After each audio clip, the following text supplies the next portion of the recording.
Om Namah Shivaya. Shorthand dictation, higher grade, AP, January 1997, higher grade speed, 120 words per minute, 7 minutes speed. Now be ready, 10 seconds, 5 seconds.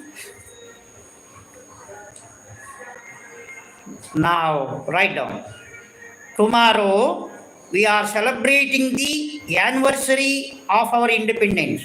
As I speak to you on the eve of this auspicious occasion, my joy is mixed with anxiety with regard to the future. The founding father of our constitution had reposed faith in the maturity and inherent wisdom of our people. They had envisaged a steady and progressive improvement in the quality of the democratic way of life in our country. They had assumed, and not without good reason, that with our glorious heritage and long traditions of morality and conduct in public life, we would not prove unequal to the challenge of the future. How have we discharged this trust? We should search our hearts on this occasion and ascertain how, when, and why we have fallen short of these high expectations. We are each one of us responsible for the sorry state of affairs in which we are today.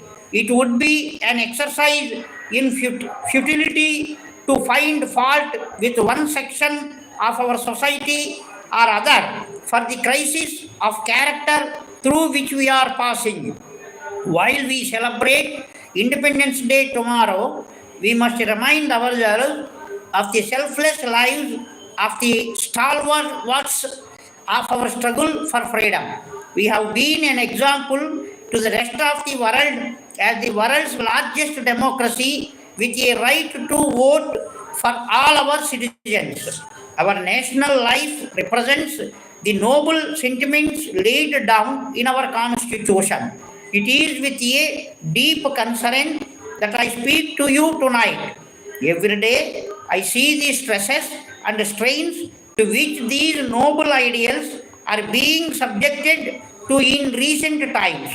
Why do we seek to willfully damage this great country of ours and the secular and democratic way of life so dear to our hearts?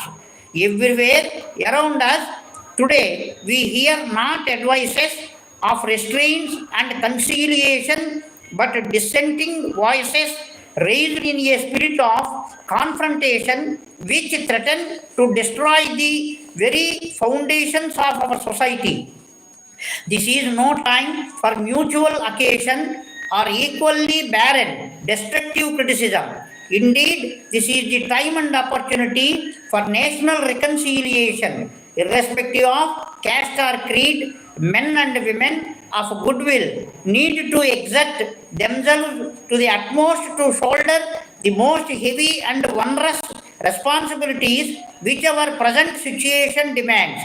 I do not wish to point an accusing finger at any political party or line of political thinking for the tensions under which we all live and work today. On the other hand, I wish to appeal to you to take stock of our present situation objectively and join hands in a forward-looking and constructive exercise to restore harmony among ourselves and also ensure that no opportunity will be given to those who work for the disintegration of our nation. All of us are Indians first and Indians last.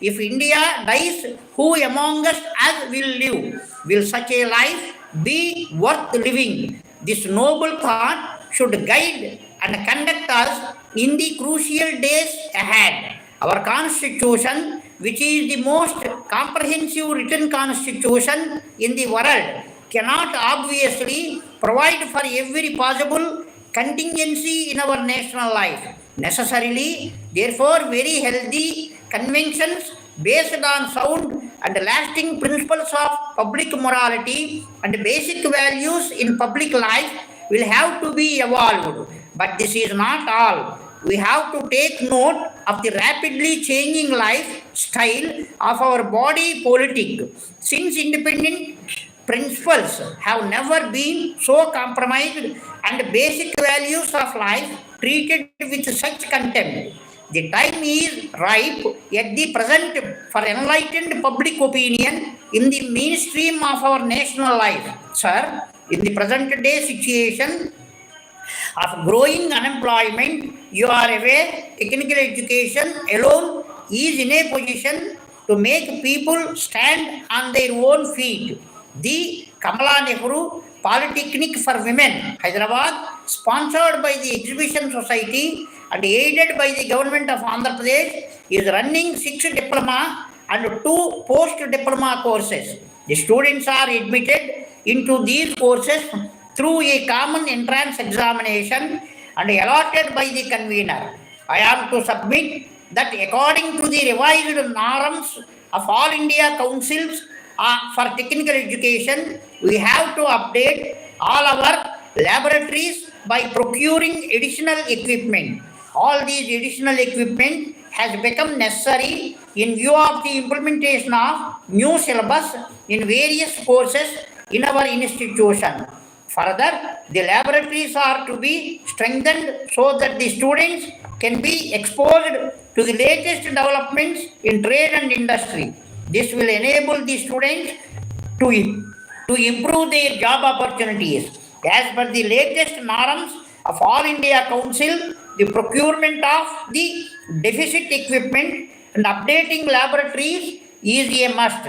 We are afraid that we may not be able to fulfill their norms unless the additional equipment is procured and laboratories are strengthened. Proposals are now submitted for the procurement of deficit equipment and strengthening the laboratories in addition to repairing and maintenance. We once again request you to accord the necessary sanction. The details are given in the enclosed statement. Yours faithfully. That's all. That is the speed of exact 120 words per minute. Now write down in English to practice it. Om Namah Shivaya.